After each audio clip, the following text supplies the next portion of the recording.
Que Deus nos guarde a todos, nos enseje muita paz, permitindo que os bons espíritos aqui conosco permaneçam e nos possam sustentar em nossos momentos de reflexões. Inicialmente, queremos agradecer o honroso convite dessa centenária instituição que nos possibilitou esse momento que ora se inicia. Agradecimento na pessoa dos seus dirigentes aqui presentes, tanto quanto agradecer ao nosso querido Raul Teixeira por essa oportunidade, por esse carinho, por essa acolhida tão fraterna, esse amigo de longos anos que tem sido em nossas vidas um companheiro orientador que muito nos tem sustentado. Na tela imensa da história, a era cristã se eleva, por luz num trono de trevas, sob trágico estupim. O mundo traz na memória o terror da força bruta, 20 séculos de lutas entre Jesus e Caim. Depois de 300 anos de sacrifícios pungentes, os cristãos puros e crentes altearam-se em valor, aderindo aos novos planos da argúcia de Constantino, mudou-se-lhes o destino ao pulso do imperador. Desde o encontro de Niceia, a cristandade partida, na vivência dividida, por vezes perde a razão. Nas divergências de ideias, ouvidam ensinos e luzes, e explode em crises e obuses, rugindo condenação. Nos chamados tempos novos, da cultura de alto nível, a guerra, loba terrível, parece oculta no ar. Na trilha dos grandes povos, clama o progresso ao porvir, pede o ódio destruir, e o tempo roga marchar. O mundo atônito avança, a ciência vai à lua, o cérebro continua colecionando lauréis. Nas almas a insegurança gera conflitos violentos, nos países, armamentos, nos lares, provas cruéis. Na bárbara desavença, a criança vem à vida, muitas vezes esquecida, em lúgubres escarcéus. Hoje, infância que não pensa, atirada à indisciplina. Amanhã, queda e ruína no abismo dos grandes réus. Multidões gritam nas praças, protestos, lutas, esquemas, apresentando os problemas a que o homem se conduz. Indagam nações e raças, antes que a paz surja à tarde, que gênio nos tome e guarde, responde o Brasil, Jesus. Há 40 anos, a se completar no próximo dia 11 de outubro, Francisco Cândido Xavier recebeu esta página no dia 11 de outubro de 1979. Castro Alves, pelas mãos do Chico, ditou uma página que ele intitulou Ano Internacional da Criança. Porque há 40 anos, a ONU, Organização das Nações Unidas, declarou que o ano de 1979 seria o Ano Internacional da Criança. Na tentativa de sensibilizar as nações sobre a situação de extrema miséria e a falta de ensino, de escolas, de educação para a infância.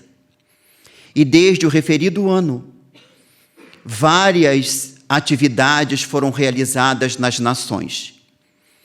No referido ano de 1979, inúmeras emissoras pelo mundo fizeram programas especiais com artistas, fazendo entrevistas. Obras foram identificadas, muitas delas que já vinham auxiliando a infância desde muito antes. Outras tantas atividades foram desenvolvidas posteriormente. e em especial em 1983, com a criação da Pastoral da Criança, sob o comando de Dona Zilda Arnes, essa extraordinária mulher, sanitarista, médica, pediatra, que realizou uma obra meritória e queria desencarnar em 2010, em Porto Príncipe, durante o terremoto, saindo do corpo como alguém que conseguiu realizar uma tarefa de grande vulto a benefício da infância. Além do trabalho de Dona Zilda, nós vamos encontrar também um trabalho que antes do Ano Internacional da Criança já considerava primordial o amparo à infância, que é a Mansão do Caminho em Salvador, na Bahia. Esta instituição, criada por Divaldo Franco e Nilson de Souza Pereira, que vem realizando um trabalho gigantesco de auxílio, orientação aos nascituros, às crianças, aos jovens, aos adultos, aos idosos. E temos também as atividades não menos importantes do Remanso Fraterno em Niterói, vinculada à Sociedade Espírita Fraternidade, remanso que foi fundado por Raul Teixeira e que hoje vem atendendo inúmeras crianças no processo da instrução, mas, sobretudo, da educação. E nós vamos observar que nessa página de Castro Alves, que poderia ter sido recebida ontem à noite, porque, embora o transcurso de 40 anos, o que ele nos traz de síntese continua muito atual. Ele nos mostra, nessa síntese, todo o processo histórico da humanidade. Vem nos trazer as reflexões da importância da era cristã para a humanidade, como esta luz num trono de trevas. Mas vem também demonstrar essa luta de mais de 2000 anos entre Jesus e Caim. Jesus representando o ápice do amor, da fraternidade, do bem, os objetivos aos quais devemos buscar. E Caim como símbolo dos vícios, das dificuldades, das lutas, o orgulho, a vaidade, a presunção, a inveja. Nesse personagem simbólico que foi Caim do Velho Testamento, que nos traz a referência daquele ciúme de um irmão pelo outro, diante, obviamente, da preferência do Pai do céu por Abel em detrimento de Caim. O que veio nos mostrar que a referência do Velho Testamento é uma referência mitológica, para que possamos compreender que, em verdade, aquelas criaturas representam núcleos de criaturas humanas em processos de conflito e de aprendizado. Tanto assim que no próprio Velho Testamento, depois que Caim é expulso do chamado paraíso, vai para as terras de Nod para casar com quem? Se não tinha mais ninguém a não ser os pais e o irmão que tinha morrido. Demonstrando que, na verdade, aquela referência representavam grupos de pessoas que existiam em outras regiões e que, em se juntando, deram origem a outras tantas civilizações. E Castro Alves vem nos mostrar depois os desvios da mensagem cristã em virtude da invigilância dos cristãos primitivos. Depois de 300 anos dos sacrifícios pungentes, dos mártires, mais de 1 milhão de pessoas doaram a vida em honra da mensagem de Jesus. Diante, diz Castro Alves, da argúcia de Constantino, mudou-se o destino ao pulso do imperador. E desde o fatídico encontro de Nicéia, realmente a cristandade se partiu. E os princípios da mensagem de Jesus, o amor a Deus acima de todas as coisas e ao próximo, ficou esquecido, na medida em que a mensagem do cristianismo começou a se vincular aos poderes transitórios do Estado. Passou mais tarde a ser considerada religião oficial do Estado romano e, consequentemente, começou a ter dentro do seu contexto inúmeros acréscimos de práticas exteriores, de cultos externos, de vestimentas especiais, de paramentos que não faziam parte do cristianismo primitivo. E a partir de então, os conflitos, as guerras, as lutas entre irmãos, desde os períodos difíceis das cruzadas, quase 200 anos de conflitos nas diversas cruzadas, que tinham como objetivo aparente libertar o túmulo vazio de Jesus, mas que tanto sofrimento trouxe para o Oriente, tantas mágoas que sobrevivem depois de tantos séculos, até hoje, ainda dentro do contexto dessas loucuras. Mais tarde, os conflitos inquisitoriais, as perseguições em nome do Cristo, o príncipe da paz, o amor por excelência. Seu nome foi por nós utilizado muitas vezes para justificar a perseguição daqueles que não acreditavam, não tinham a fé como imaginavam que deveriam ter. Mas muitos, heroicamente, demonstraram a coragem da fé, mesmo diante das perseguições.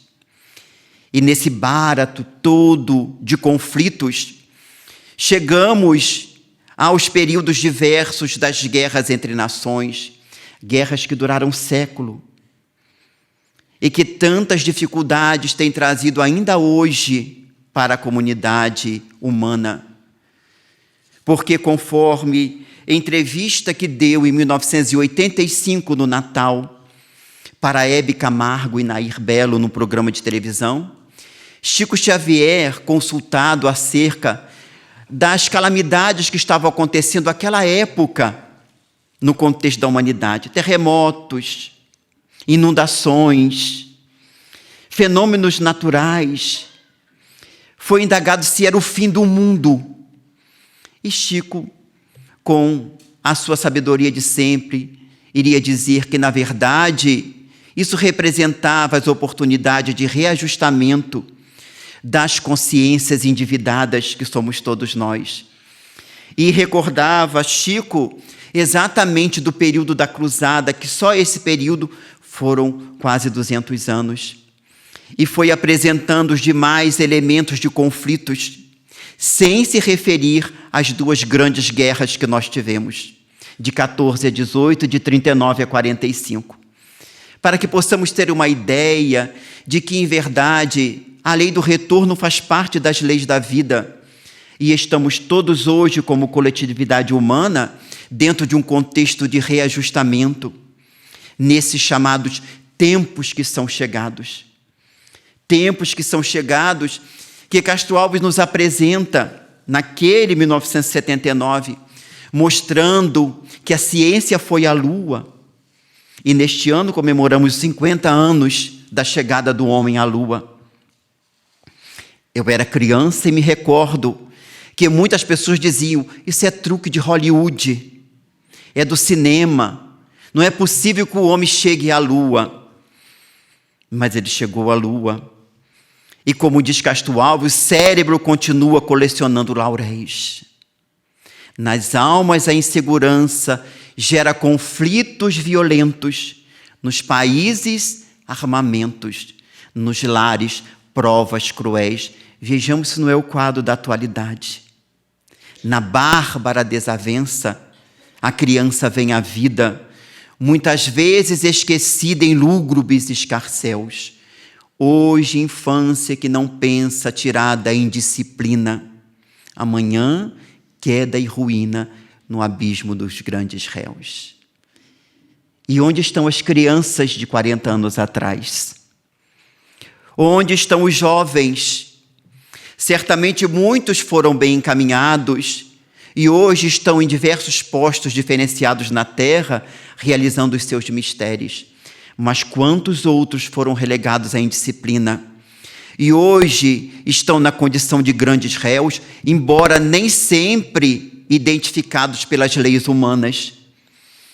que muitas vezes não consegue perceber determinados delitos, ou não os considera delitos, ou deixam de considerar os delitos por interesses pessoais, porque, como diz Allan Kardec, numa página que seria publicada após a sua desencarnação em obras póstumas, chamada Credo Espírita, ele diz que enquanto os homens estamos atrasados moralmente, fazemos leis para atender aos interesses individuais. E aí nós temos uma antevisão de como ainda falta muito para chegarmos à chamada regeneração. Estamos no processo, mas o mundo regenerador, que os espíritos vão tratar com Allan Kardec no capítulo 3 do Evangelho segundo o Espiritismo, que vai nos falar dessa pluralidade dos mundos habitados. Numa página nós vamos encontrar ali as referências do mundo regenerador, mostrando que o espírito ainda tem a vestimenta humana de carne, mas nos processos que ele vai adentrar das provas, não mais nas expiações. Mas há uma afirmativa muito interessante de Santo Agostinho relativamente a isso. É no sentido de que, em verdade, nós vamos observar que os que estão no mundo regenerador estão sujeitos a, não aproveitando a oportunidade, retornar ao mundo de provas e expiações. Porque às vezes nós queremos uma ilusão, imaginando, não, a terra vai estar regenerada e agora está tudo resolvido. Mas enquanto nós não nos regenerarmos intimamente, nós não teremos condição de estar em sintonia com o nível de regeneração. Porque as transformações da humanidade, da sociedade, dependem das transformações individuais. Não há transformação social sem a transformação dos indivíduos. E por isso que Allan Kardec afirma que o Espiritismo não vem trazer a renovação social como um movimento de renovação social para estar na condição de um partido, mas vem trazer a regeneração individual e que, por consequência, vai gerar a regeneração social. E nós vamos observar que Allan Kardec, na condição de excelente educador, porque mestre escola, pedagogo emérito, discípulo do grande Pestalozzi, vai, desde o início das suas atividades como educador, estar preocupado com o processo educacional. Não o processo de instrução apenas, de ilustrar a mente, de trazer conhecimento, mas de educar na formação de hábitos. Tanto que aos 24 anos, ao apresentar uma proposta para a mudança dos ensinos na França, em 1828, ele vai falar relativamente à necessidade de se mudar os aspectos do ensino na escola, para a formação do caráter, para o desenvolvimento moral da criatura. E ele será um educador que vai marcar a vida dos seus educandos, de tal ordem que, através da mediunidade de Ivone Pereira, no livro Amor e Ódio, um dos personagens principais criados por Charles, embora tendo sido tirada a condição verdadeira dele, a condição socioeconômica, já que ele é colocado numa classe social que não seria a autêntica do personagem, nós vamos verificar que o Gaston, nos momentos de dificuldades e lutas, vai ter o empenho do seu antigo professor, o professor Rivaio, que vai interceder por ele, juntamente com Victor Hugo, ante as perseguições que o Gaston vinha sofrendo em razão de uma calúnia que foi levantada contra ele. E nesse livro nós vamos ver a beleza deste homem que não teve temor de interceder por alguém que ele sabia que não poderia ter realizado os atos que lhe estavam sendo imputados, porque ele conhecia os seus educandos, ele conhecia a personalidade de cada um deles. E mais tarde, quando trava contato com a fenomenologia mediúnica, e pouco a pouco começa os seus estudos, vamos ver o professor Rivaio, junto às reuniões com diversos médiuns, entre esses a maioria jovens, de 14, 15, 16, 18 anos, recebendo as instruções do mundo espiritual, da falange do Espírito Verdade.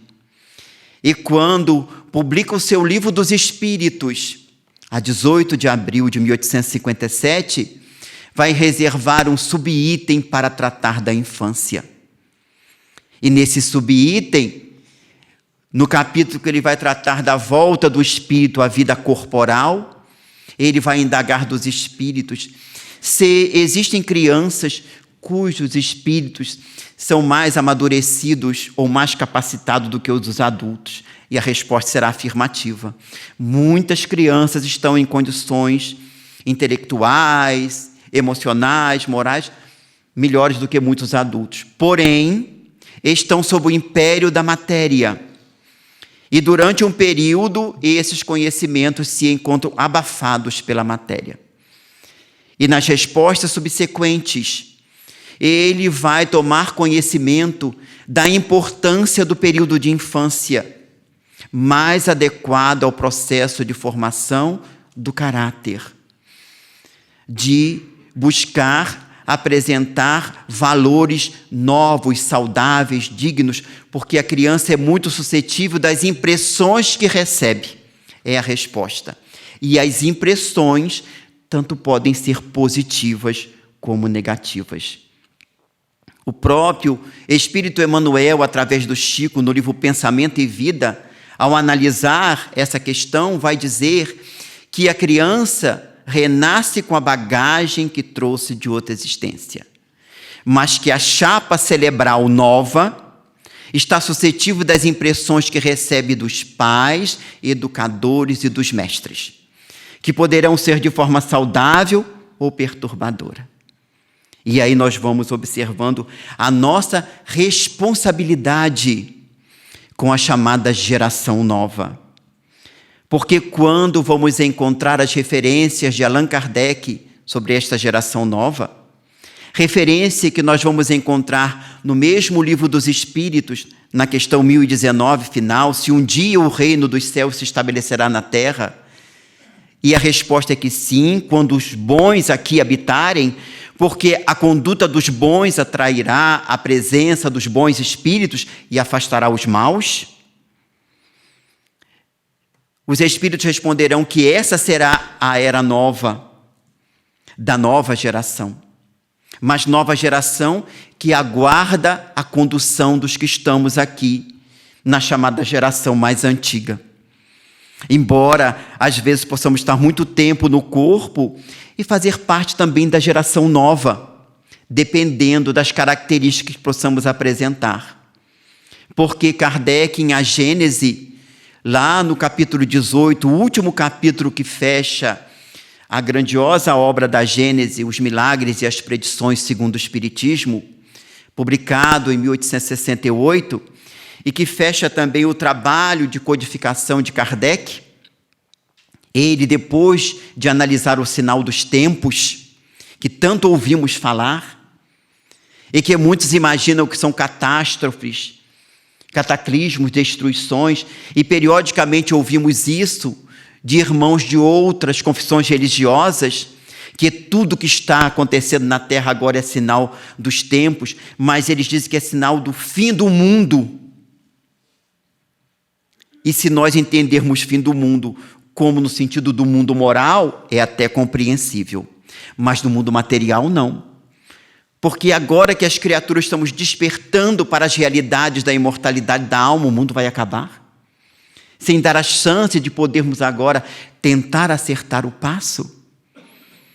E Kardec então vai esclarecer que, na verdade, esses sinais demonstram que os tempos fixados pela divindade haviam chegado para a transformação da humanidade.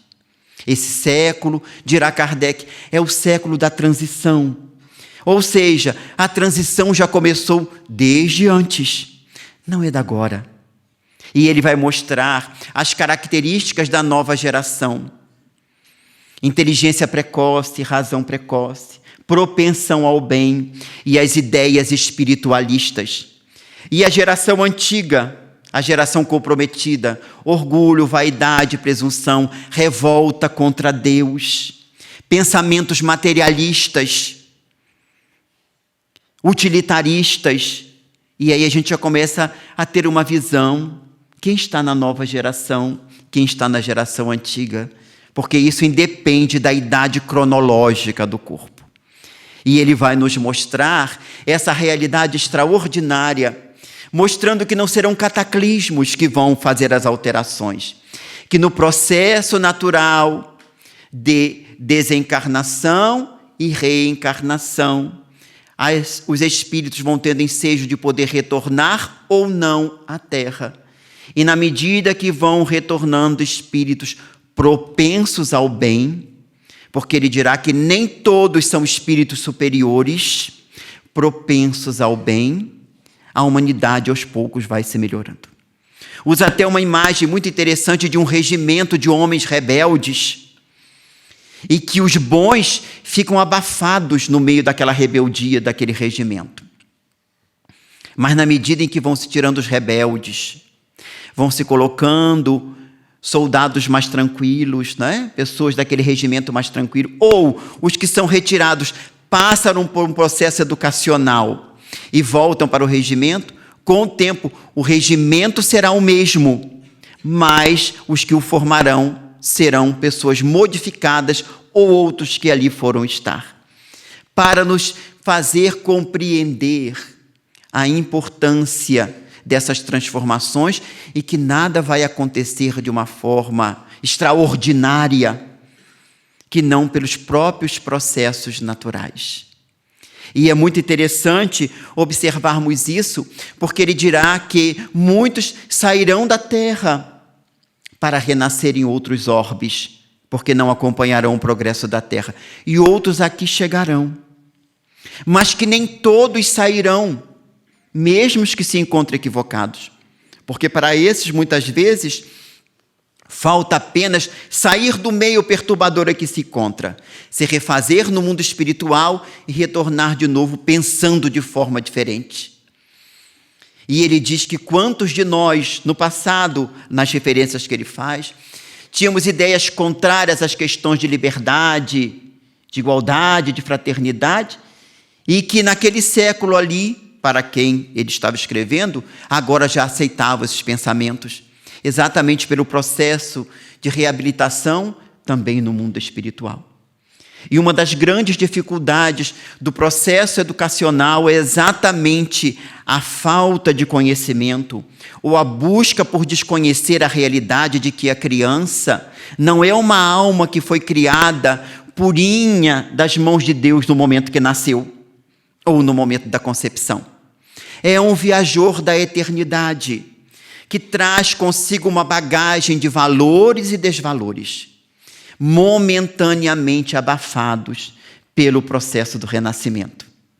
A reencarnação, que na última sexta-feira tivemos ensejo de pensar um pouco lá, nascer, nos mostra essa realidade do nascer de novo que Jesus havia falado com Nicodemos, quando ele consulta o mestre: como pode, Senhor, alcançar o reino dos céus? Ninguém chegará ao reino dos céus se não nascer de novo. E Nicodemos vai indagar: como posso um homem velho voltar ao ventre de minha mãe para nascer segunda vez? Vejamos que ele entendeu o que Jesus quis dizer. E Jesus vai lhe responder de uma forma extraordinária: tu és doutor da lei e não sabe destas coisas? Já naquela época, alguns doutores da lei não sabiam das coisas. E nós observamos que Nicodemos fica assim meio desconcertado, e Jesus vai dizer: é necessário nascer da água e do Espírito. O que é nascido da carne é carne. Então ele representa a água, a representação da carne. O que é nascido do Espírito, o Espírito é. Porque o Espírito sopra onde ele quer. Ninguém sabe de onde ele vem, nem para onde vai. Quem de nós sabe qual foi a nossa última reencarnação? talvez salvadas raríssimas exceções aqui possam ter conhecimento. E como é que nós poderemos saber para onde nós vamos na próxima encarnação? Também não sabemos. É nesse sentido. À semelhança do vento que sopra onde quer, o espírito vai renascer aonde a providência divina melhor imaginar que seja o adequado para o progresso. Portanto, não estamos renascidos no lugar errado, na hora errada, na nação errada, de jeito nenhum. A lei é de justiça, amor e caridade. E a lei de ação e reação e causa e efeito, ela é uma lei que rege todos os orbes. Nós estamos renascidos no momento apropriado. E nós poderemos dar conta das tarefas se o desejarmos. Não é importante saber se aquele que está renascendo no nosso meio hoje, na nossa família, nos lares dos amigos, ou que estão nos chegando para as tarefas educacionais, se são espíritos mais evoluídos ou não. Porque existe muita preocupação com relação a isso. Uma preocupação muitas vezes inadequada do nosso movimento. Uma curiosidade mórbida para saber quem é, de onde veio, quem é o espírito. É de outro mundo? Como se só agora renascessem espíritos de outros mundos. Quando nós aprendemos no livro dos Espíritos que os mundos são solidários. Questão 176. Existem espíritos que estão renascidos na Terra por primeira vez, homens que estão renascidos na Terra por primeira vez, muitos responderam os espíritos, em graus diversos de aprimoramento ou de evolução. Então, não só os bonzinhos que renascem de outros mundos, renascem de graus diversos de evolução.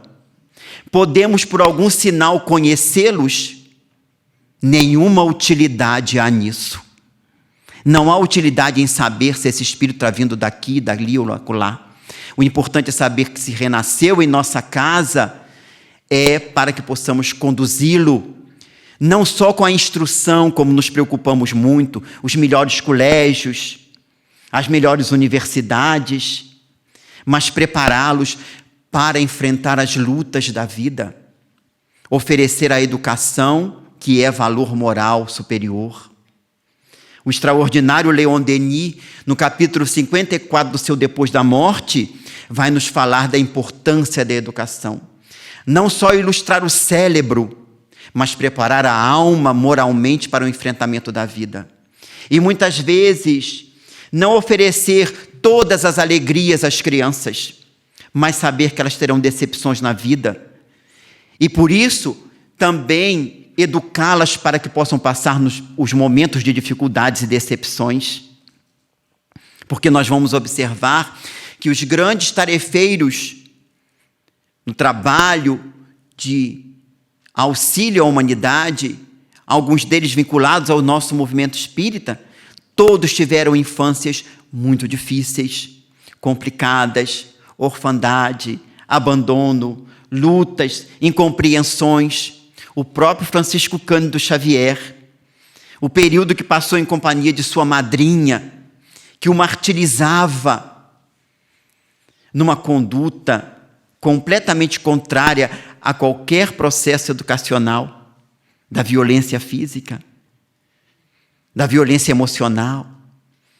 Mas nessas situações de dificuldade que o Chico passou, certamente ele foi conquistando valores e fortaleza moral para enfrentar depois as garfadas da calúnia, da maledicência, dos comentários ferinos, daqueles que queriam conduzir a sua vida como eles quisessem conduzir e não como ele achava que deveria conduzir, que certamente foram pior do que as garfadas da madrinha, que era uma mulher ignorante e obsidiada.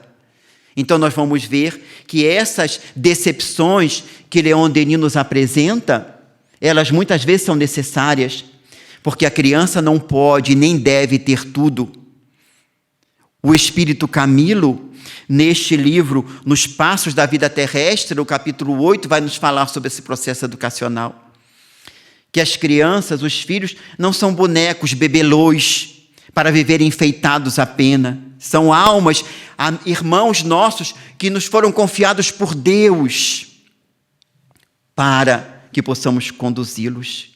E Dona Teresa de Brito, numa página também recebida pelo Raul, aliás, em várias páginas do seu Vereda Familiar, ela vai nos dizer isso.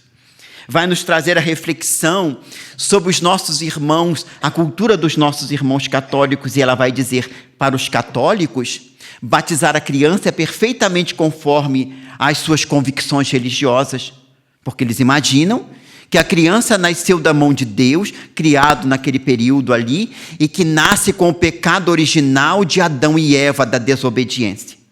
Então é natural que batize. Mas os espíritas, que sabemos da reencarnação, não há necessidade de cumprir esses rituais de outras religiões, embora respeitando os rituais de outras religiões.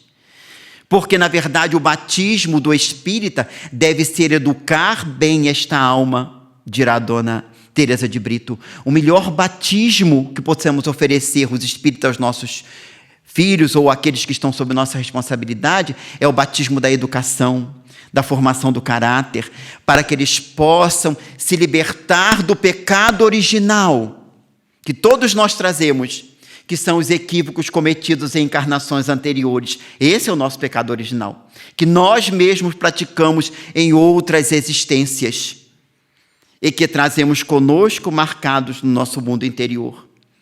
A importância desse processo educacional. E como dizíamos, nem todos os espíritos que estão vindo de outros orbes são almas evoluídas. E nós vamos observar isso na questão 385 do Livro dos Espíritos. O que é que produz a mudança na personalidade do espírito, particularmente quando sai da adolescência? É o espírito que se transforma? E a resposta dos espíritos, não. É o espírito assumindo a sua condição. Não sabeis o que a ingenuidade da criança esconde. E aí, numa página belíssima, as venerandas entidades vão mostrar a importância da infância, desse amortecimento do espírito que o corpo favorece para que ele possa receber os valores educacionais dos seus responsáveis. E aí a missão dos pais ou responsáveis, daqueles que vão conduzir a criança. E entra aí também a responsabilidade dos professores e, no nosso caso de espiritistas, dos evangelizadores da infância e juventude. Nos prepararmos para essa tarefa da evangelização infanto-juvenil. Certamente melhorando e utilizando as técnicas modernas, porque ninguém vai imaginar que hoje nós vamos evangelizar a criança como se evangelizava em 1914, quando a escola dominical começou na Federação Espírita Brasileira, na Avenida Pasto, no Rio de Janeiro. Nos primórdios da evangelização, utilizando as técnicas próprias da época. As técnicas mudaram, os valores, muitas vezes, de técnicas novas, da eletrônica, que vimos aqui, a beleza de uma viagem virtual, mas o conteúdo tem que ser o mesmo. O Evangelho de Jesus em espírito e verdade e os valores da doutrina espírita. A apresentação dentro da condição psicológica da criança e do pré-adolescente e do adolescente, a fim de que eles possam ter consciência de que são espíritos imortais, que não são um corpo. E nesse livro novo, O Tempo de Deus, o Camilo, numa página sobre essa nova geração, fala sobre isso. Cientificar o jovem de que ele é um espírito imortal, para que tenha consciência das suas responsabilidades e que não adianta imaginar que fugindo do corpo, pelo processo, muitas vezes, da autodestruição, estará fugindo da vida, estará se defrontando consigo próprio, com a sua consciência e muitas vezes com as situações e os problemas agravados pela consciência de haver não aproveitado o tempo ou tentar fugir. E na referida questão 385, mais adiante, os espíritos vão dizer que a infância é necessária, porque imaginemos espíritos vindo de outros mundos, com outros hábitos, gostos diferentes. Como poderiam se adaptar numa família? Muitos trazendo características muito próprias. necessitavam desse abafamento da infância, que a misericórdia divina oferece não só para o espírito, para que ele possa ter uma nova etapa de recomeço, mas também pelos pais, porque seria muito difícil encontrar no bebezinho uma personalidade viril. Imagine como a mãe amamentar uma criança enfurecida, né? Que mostrasse os dentes para ela desde cedo, que já nascesse com dente, né? Não ia querer amamentar? Nunca. Então a gente observa que tudo na natureza tem uma razão de ser, que visa o progresso, a melhoria, a transformação. E essa nova geração espera de nós o trabalho no processo da sua formação moral e espiritual. Oferecer a instrução, o esclarecimento, sim, mas também os valores da mensagem do Evangelho de Jesus e, no nosso caso dos espíritas, a mensagem espírita. Conduzir os filhos, ou aqueles que estão sob nossa responsabilidade, para as reuniões de evangelização infantil. Ah, mas quando crescer vai escolher. E por que a gente não deixa escolher se ele quer ir para o médico quando está com febre? Ou se quer ir para a escola, quando chegou o período escolar? Ou se quer ir para a creche, para que os pais possam trabalhar? Ninguém pergunta à criança, você quer ir para a creche? Não, vou deixar para você ir para a creche, quando você tiver adulto você pode escolher. Nós não fazemos isso, fazemos? E por que com relação à condução dos valores espirituais, nós vamos deixar para depois? É porque, na verdade, no íntimo, a gente acha que esse valor não é bom. Não conseguimos entender a grandeza desse valor. Ainda não reflexionamos sobre a grandeza da mensagem espiritista, que veio para nós como elemento para nos chamar derradeiramente, desperta agora, ou então terá perdido a oportunidade. Porque no Evangelho segundo o Espiritismo, um benfeitor espiritual vai dizer que a mensagem espírita veio para os de olhos fechados. As manifestações espíritas são para os de olhos fechados e corações indóceis. E Constantino vai nos trazer numa outra mensagem sobre os trabalhadores da última hora. Bons espíritas, sois todos trabalhadores da última hora. Bem presunçoso seria aquele que dissesse: comecei cedo o meu dia e só terminarei o trabalho quando anoitecer. Todos foste chamado um pouco mais cedo, um pouco mais tarde, para a reencarnação cujos grilhões arrastais. Os grilhões, estamos presos como almas em processo de reabilitação. Mas há quantos séculos e séculos o Senhor vos chamava para adentrar na sua vinha sem que quisesses adentrar nela. Então nós fomos chamados muitas vezes. Fomos convocados em inúmeras existências e ficamos marcando o passo. E aí a misericórdia divina nos possibilitou travar contato com a mensagem espírita, nos convidar a esse processo de autotransformação. E é interessante, porque no próximo mês de novembro estará completando 80 anos do primeiro Congresso de Jornalistas Espíritas. E a figura extraordinária de Leopoldo Machado, um grande trabalhador do nosso movimento espírita de unificação, iria trazer uma página belíssima para esse congresso, seus estudos, no qual ele afirma: o espiritismo é obra de educação. E vai se bater nessa necessidade de se educar a criança, o adolescente, o jovem. E isso em novembro de 1939. O Espiritismo é obra de educação. E vai nos trazer todas as tarefas meritórias que as casas espíritas realizam. Cuidar dos obsidiados, atender aos necessitados nas obras sociais. Todas as atividades, mas ele vai dizer que na medida em que a alma for educada, todas essas atividades vão começar a ter uma outra característica. Porque se nós formos educados desde a infância, dificilmente a criatura educada à luz do Evangelho vai colocar seus pais em abrigos de idosos. Então os abrigos de idosos não vão ser mais necessários. Dificilmente os pais educados vão entregar seus filhos à criação de instituições para serem órfãos de pais vivos, porque os pais estarão conscientizados da sua responsabilidade.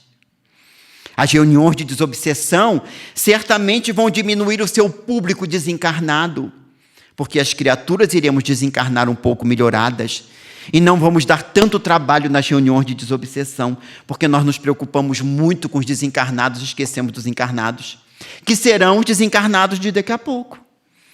É a realidade espiritual que a doutrina espírita nos apresenta, mas a gente espera para auxiliar o espírito depois que for para o além. Aí a gente tem todo o cuidado, todo o carinho, toda a palavra de mansidão nas reuniões de desobsessão, mas quando estão convivendo conosco, que dificuldade. Então a gente observa que o trabalho de educar é um trabalho de autoeducação. Na medida em que nós nos educamos, vamos conseguindo educar. E na medida em que educamos, nós também somos obrigados a nos educar. Porque a criança é extraordinária. Ela fica prestando atenção e daqui a pouco a gente dá um deslize e diz, fez, tá vendo? E aí a gente fica com a cara grande, né? Porque realmente deslizou. Aí a gente passa a vigiar mais, tomar mais conta, prestar atenção, para não se permitir esses deslizes. E essa referência relativamente à questão das reuniões mediúnicas, nós vamos encontrar numa pequena brochura que foi publicada em 1951 em Juiz de Fora, pelo trabalhador espírita Exaltino da Silveira, um grande trabalhador do movimento espírita. Seu Exaltino era muito amigo de Chico Xavier e periodicamente ia a Pedro Leopoldo. E um dia, em 1951, seu Exaltino foi a Pedro Leopoldo. E lá, enquanto esperava a reunião da noite, conversando com Chico Xavier, Chico lhe disse, Exaltino, Emmanuel mandou te dizer que você pode, antes da reunião, preparar algumas questões que ele vai responder para você. E seu Exaltino rapidamente preparou 20 questões sobre assuntos os mais da atualidade.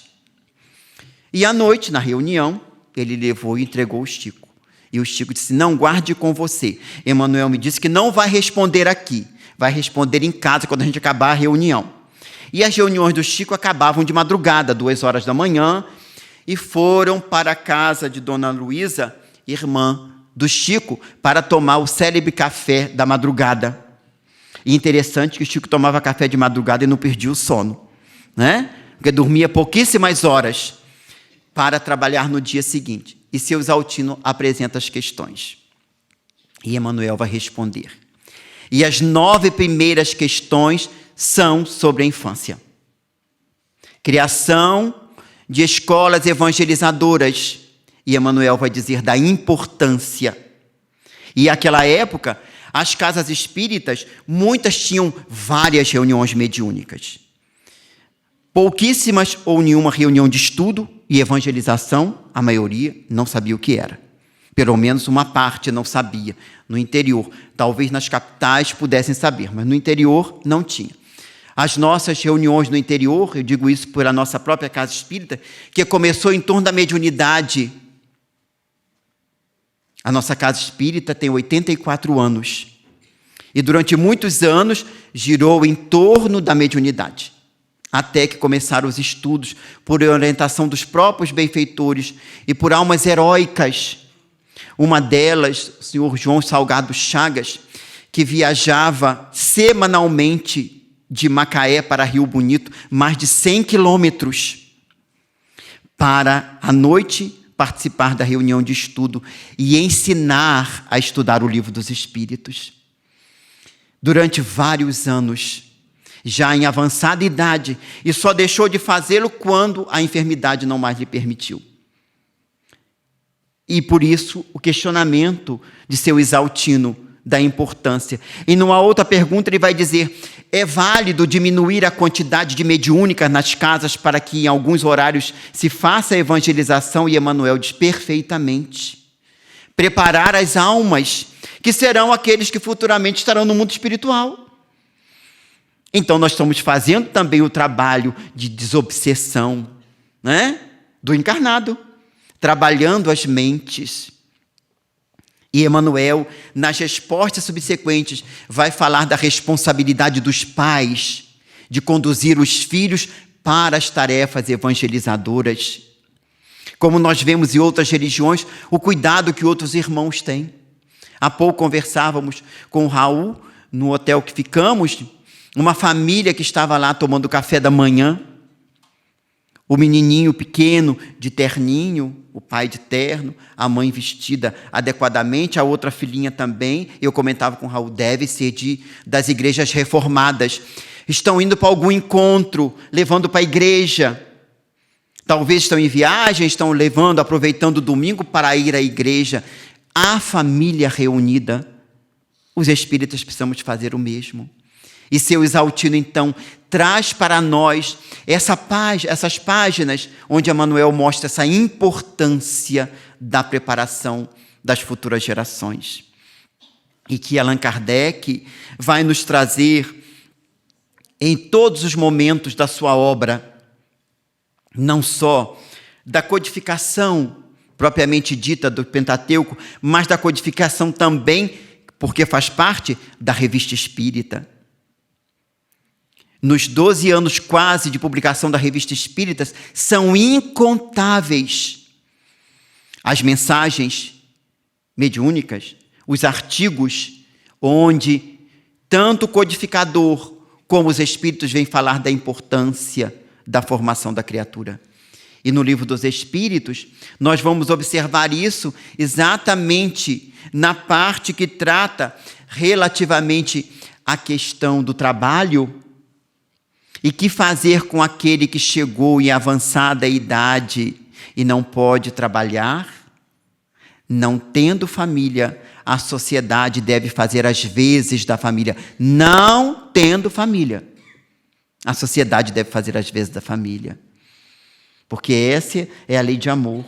E no comentário a essa questão, Allan Kardec vai falar que as questões econômicas que tanto atormentavam as criaturas no século XIX e continuam atormentando no presente, sobe bolsa, desce bolsa, sobe dólar, desce dólar, não é?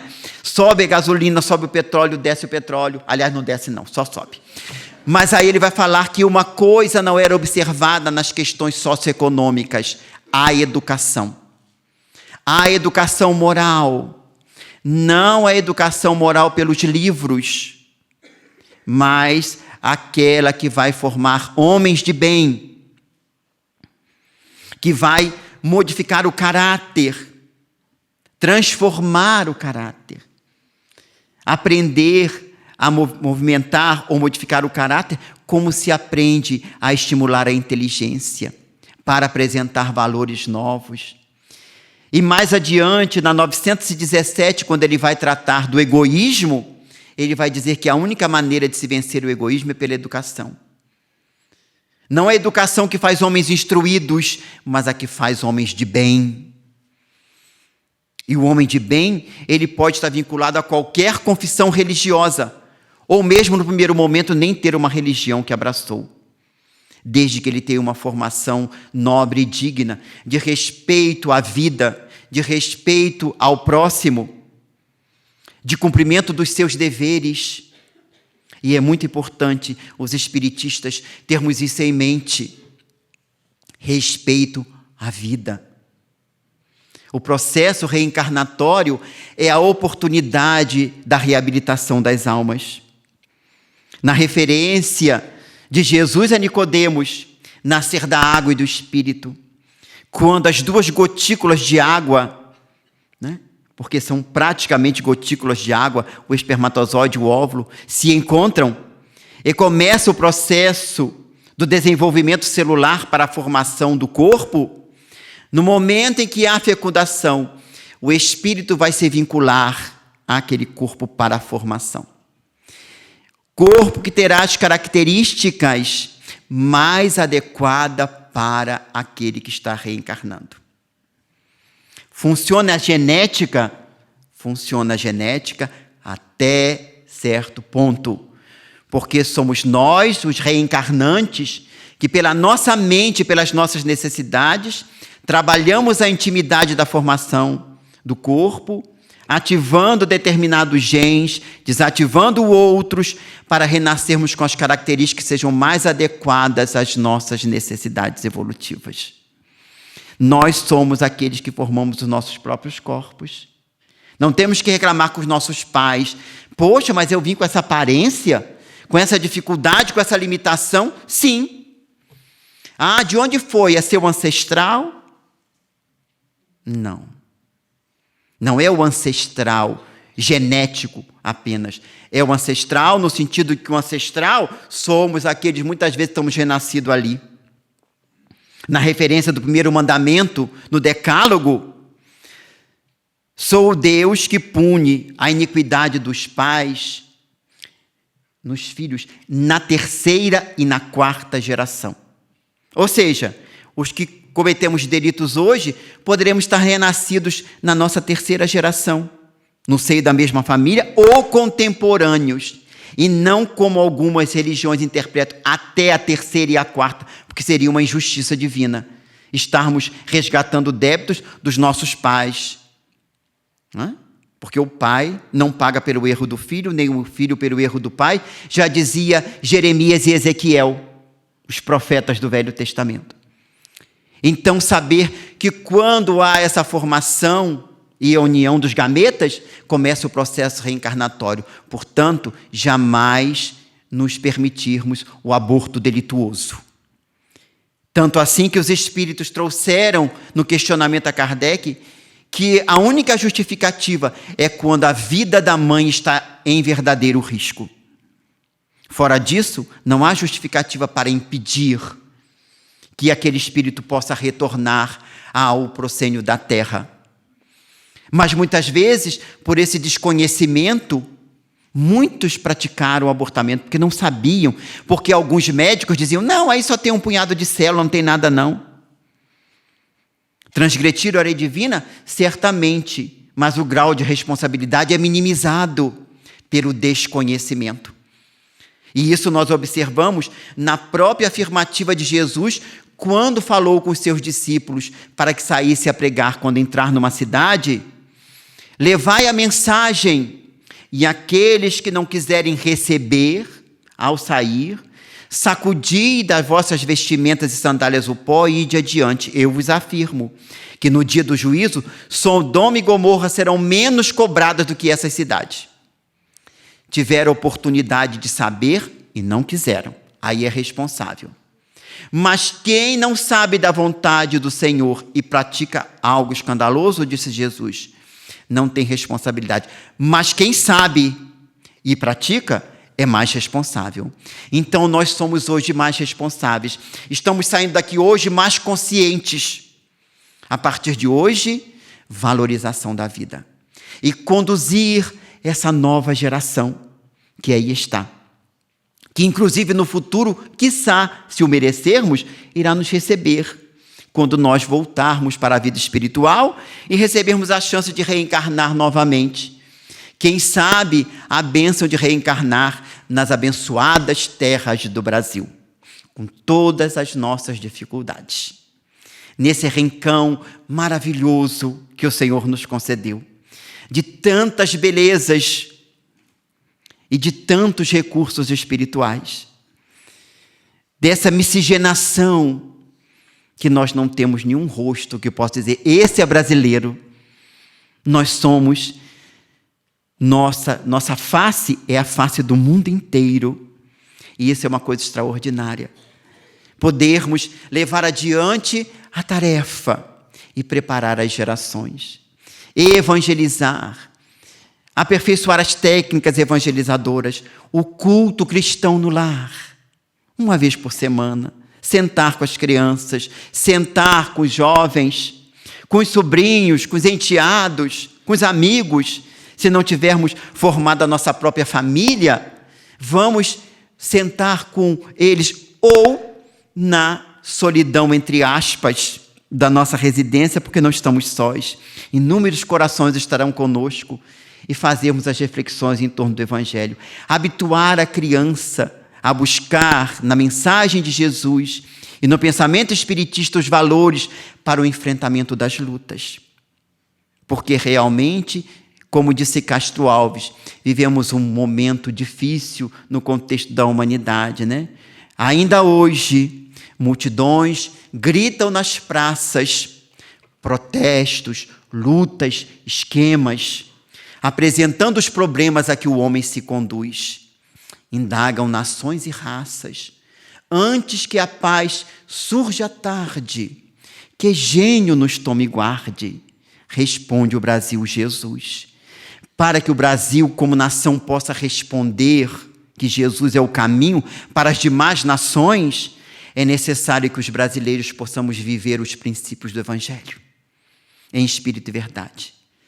Fazermos esforços pela confraternização, pela vivência do ecumenismo, que não significa levar para os núcleos religiosos de outras religiões o modo que nós interpretamos o Evangelho e nem trazer para as nossas casas as práticas de outras religiões. É buscarmos o pensamento comum, como diz Allan Kardec na introdução do Evangelho segundo o Espiritismo, a parte moral do pensamento do Cristo, que é igual para todos.